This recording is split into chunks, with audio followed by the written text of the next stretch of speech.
ko, gabi-gabi na ako umiiyak. Gabi-gabi lang yun. Kala ko ganun lang siya, magdisiplina talaga. But when ever since I experienced the abuse, I had a...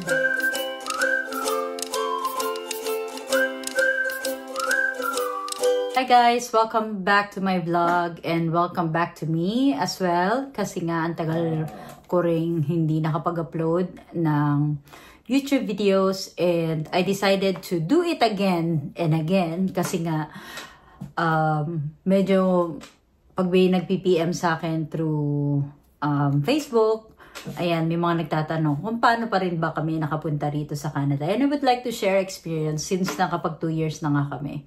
So, in this video, I'm going to talk about the long pause. Kung bakit ba ako tumigil sa pag-YouTube panandalian again.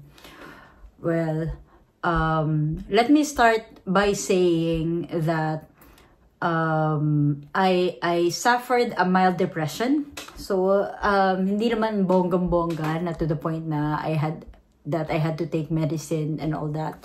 Hindi naman. Pero, I had to recover for a few months para hindi lang lumala yung anxiety ko.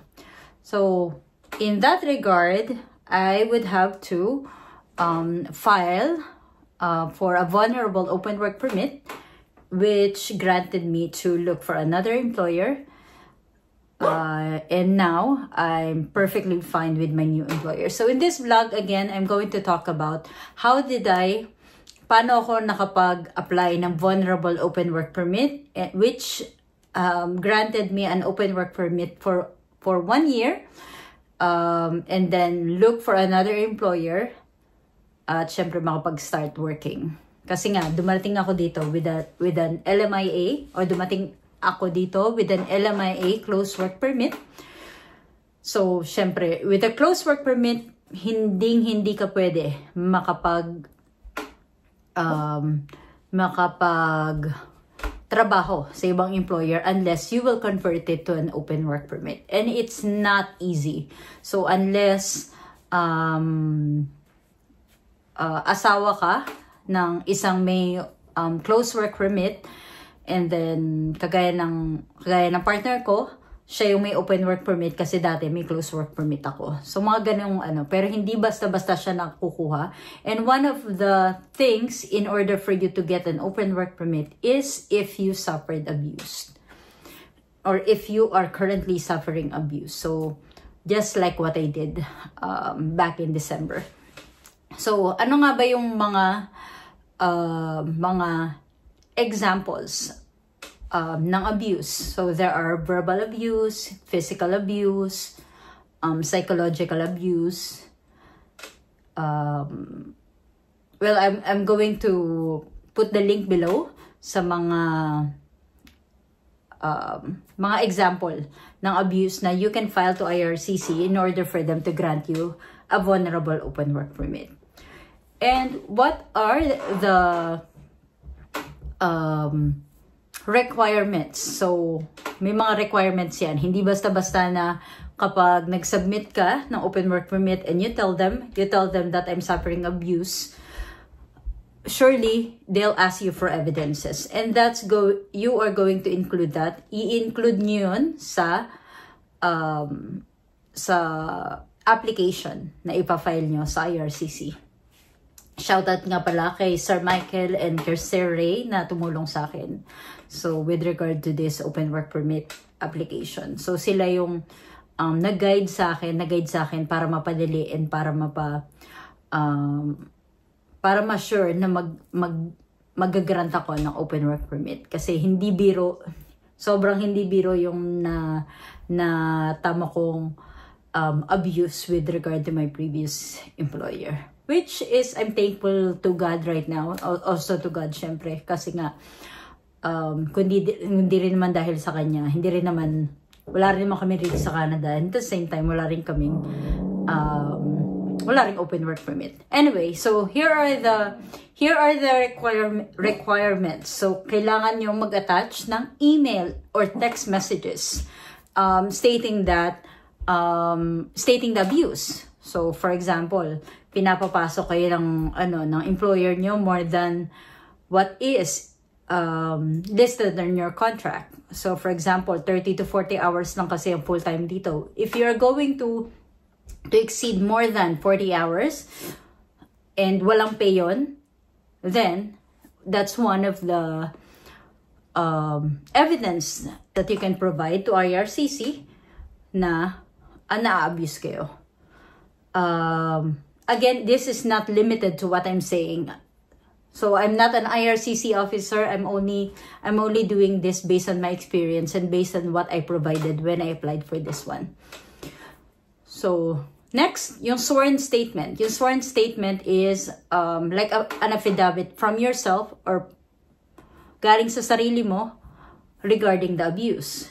So you have to be detailed from when did it start, what's happening, how did you feel, ano nangyayari,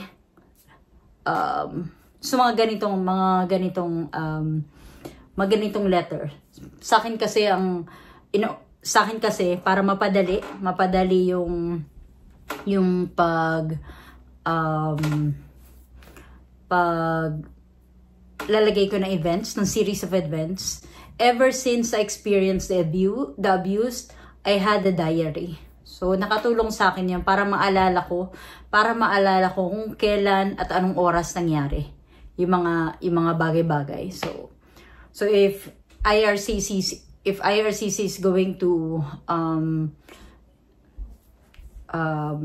conduct an interview, meron akong ipapakita sa kanila na this is what happened, what time, and kung sino mga nandun.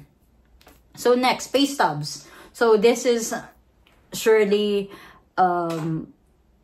napakagandang evidence kasi, for example, nag-overtime ka, nag-work ka ng like 10 to 12 hours without pay.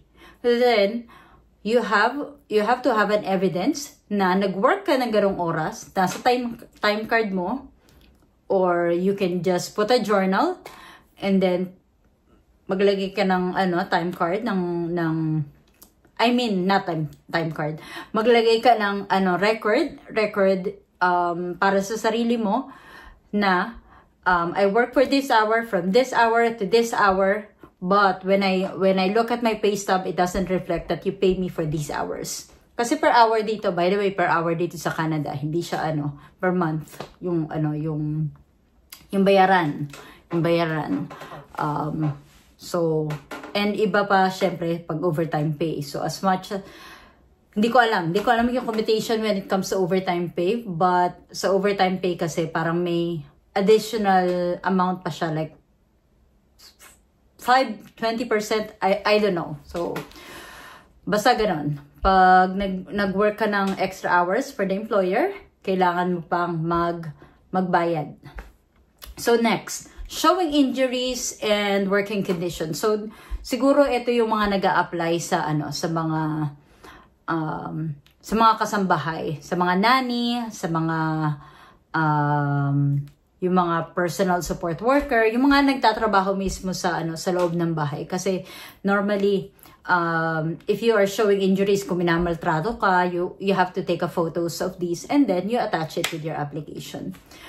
Tapos, and witness testimonies. Syempre, kapag may nakakita, mas maganda. Pag may nakakita at may willing testify para sa'yo, then mas maganda. Mas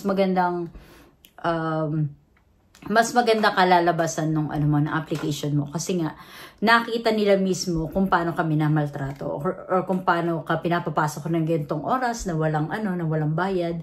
As long as they are willing to sign an affidavit, an affidavit that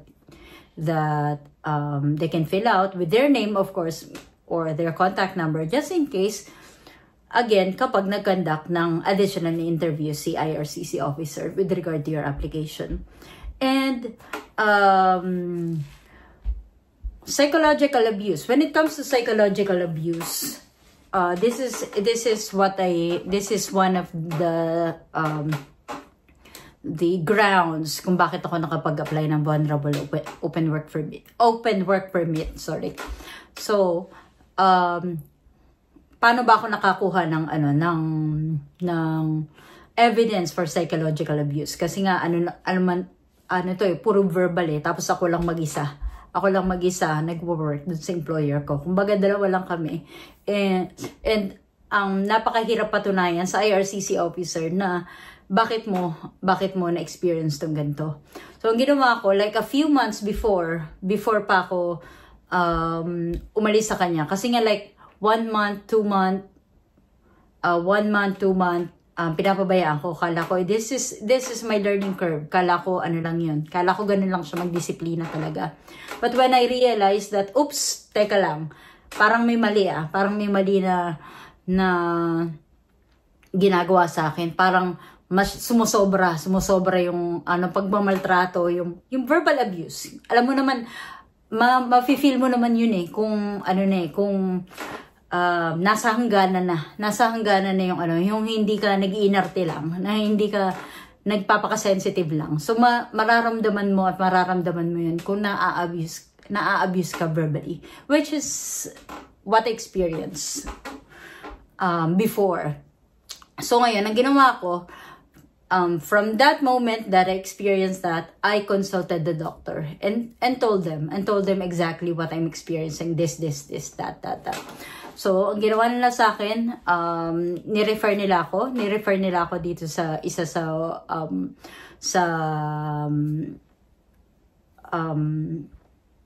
how do you call that?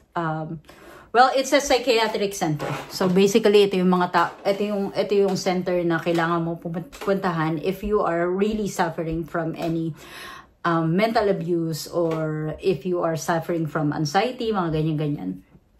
So doon ako pumunta. So I went there, and then I gave it another shot.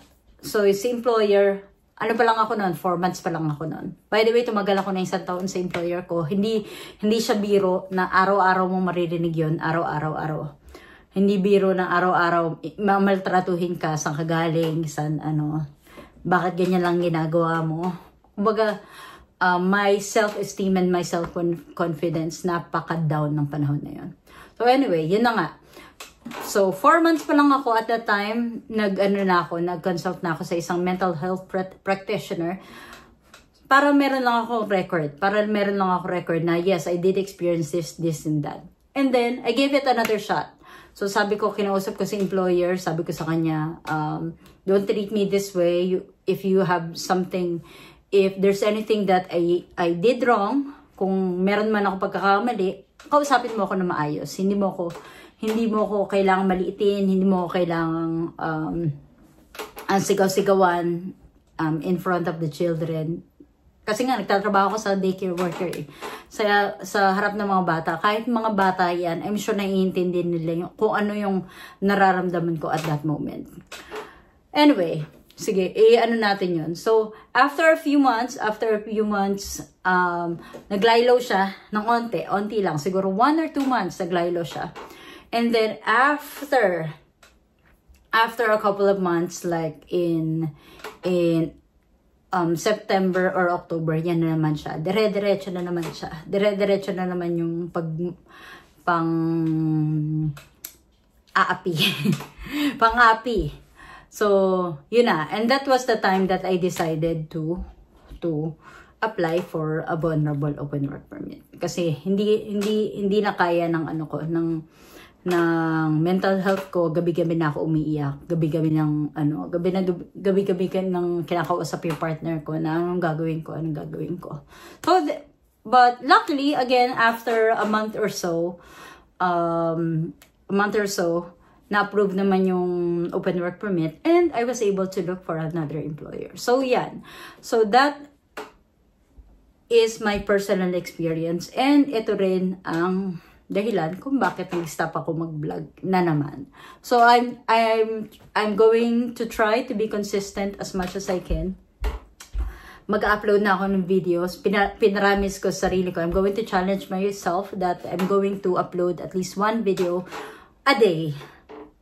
Otherwise, hindi ko magagawa yung goal ko, which is makatulong din sa iba na gusto makarating dito sa Canada. So, that's it for now.